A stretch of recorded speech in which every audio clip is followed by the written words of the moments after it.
வணக்கம். நான் தான் மரமின்றி போனால் நாடு நலமின்றி போகும். நாடு நலமின்றி போனால் மக்கள் வளமின்றி போவார்கள். நீர் நிலம் காற்று மாசுபடும்.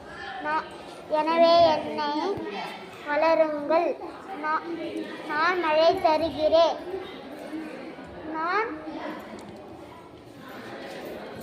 நான் நிழல் தருகிறேன். தூய காற்று தருகிறேன்.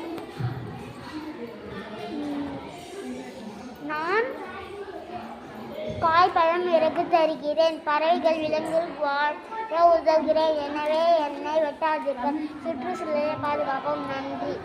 எந்த ஸ்கூல் நீங்கள்? கல்லப்புலியூர். உங்கள் பேர்? ஸ்ரீவித்யா. எந்த school? 3rd standard. Class. Okay okay ரஜா.